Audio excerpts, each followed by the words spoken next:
코리아 포커스 3분 논평입니다. 종편이 막장 드라마를 찍고 있습니다. 지난 13일 조선일보가 만드는 TV조선은 장성민의 시사탱크에 북특수부대 장교 출신 탈북자 임천용을 출연시켜 5.18 당시 600명 규모의 북한 한 개 대대가 침투해왔다는 주장을 그대로 내보냈습니다. 동아일보가 만드는 채널A도 15일 5.18 당시 광주로 난파된 인민군 출신이라 주장하는 탈북자를 출연시켜 북한에서 특파된 특수부대가 광주 시민군에 섞여 게릴라전을 했다는 주장을 그대로 내보냈습니다. 이에 대해 논평하겠습니다. 첫째, 정작 조선 동아일보까지도 18일자 보도에서 종편들의 내용을 부정하는 인터뷰를 실으며 자사의 방송 내용들을 부정했습니다.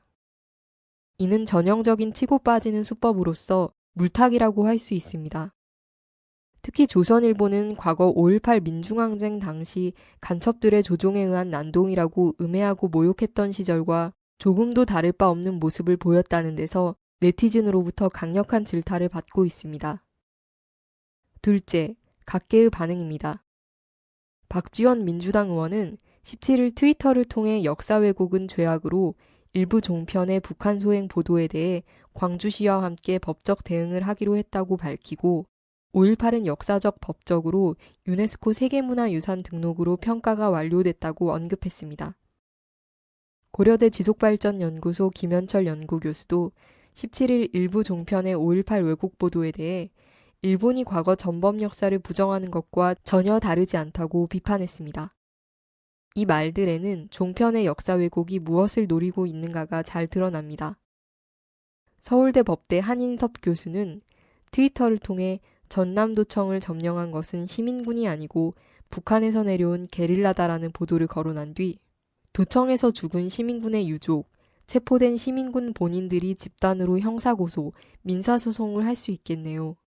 시민군을 북한 게릴라로 표현했으니 엄청난 명예훼손이라고 지적했습니다.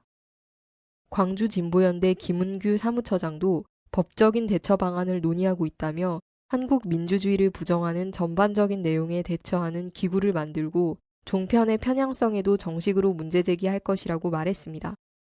셋째, 북이 격하게 규탄하며 박근혜 정부의 책임을 묻고 있습니다.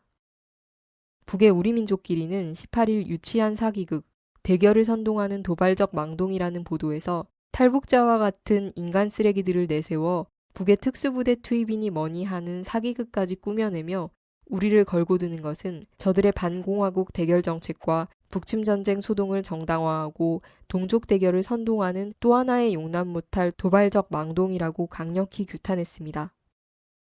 이로써 남의 박근혜 정부는 또다시 북에겐 이명박 정부와 다를 바 없다는 인식을 심어줬습니다. 북은 남의 종편 방송이 남의 정부의 비호 없이는 이뤄질 수 없다고 보기 때문입니다. 종편이 지난 대선에서 야당 후보를 음해하고 올해 코리아 반도 정세 긴장을 고조시키더니 급기야는 역사 왜곡까지 서슴지 않으며 일본 극우들도 얼굴을 붉힐 새빨간 거짓말들을 만들어내고 있습니다. 이런 망동을 부려야만 시청률을 유지할 수 있다니 참으로 가련합니다. 그렇지만 감히 5.18 영령들을 모독하고 그 유가족의 가슴에 또다시 인간이라면 차마 할 수 없는 잔인한 상처를 남기는 종편의 망동은 응당 처벌을 받아야 합니다. 그런 의미에서 종편은 유가족과 관련자 모두에게 민형사상 책임을 져야 하며 정부는 차제의 종편 허가를 취소시켜야 할 것입니다. 코리아 포커스 3분 논평이었습니다.